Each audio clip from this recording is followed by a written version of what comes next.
Donald Trump's election win leading to a strengthening dollar that helped push oil prices down yesterday. We did see a bit of a bounce back, but those oil prices are down once again this morning. 71.26 is the last price for WTI.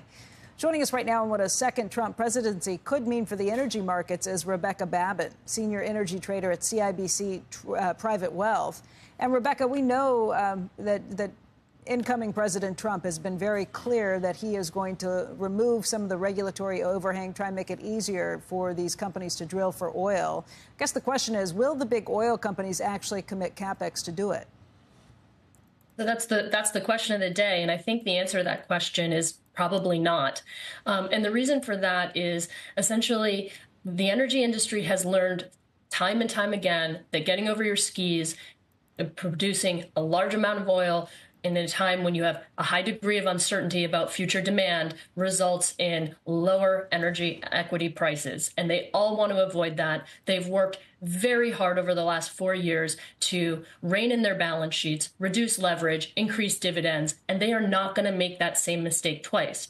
It doesn't mean there won't be some increase in production due to some regulatory easing. It just means it's not going to move the needle. And keep in mind, Becky, we are already expecting U.S. crude production to grow by 400,000 to 500,000 barrels a day next year without those easing regulations. So it's not like this is an industry that isn't focused on growing and kind of maximizing returns. It's just this regulation isn't necessarily going to drive this massive increase in production growth that I think some are talking about.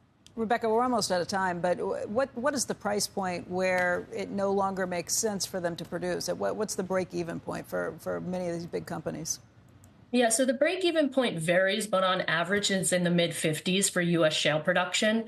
And I think when you look out on the crude curve right now, if you look out into 2026, crude is trading in the mid-60s out on the curve, right? So it's obviously showing you that as we get further out there, their profitability isn't at $70 a barrel here. It's closer to that $66, and break-evens are 55. So if we get a push lower across the curve, we are going to be bumping up against some of those break evens. And I guarantee you companies are going to start to pull back before then, because they do not want to get in a situation that they've been in where they're over levered and really scrambling to shore up their balance sheets. Mm-hmm. So, yeah, I think that's a critical point. Mid 50s, right.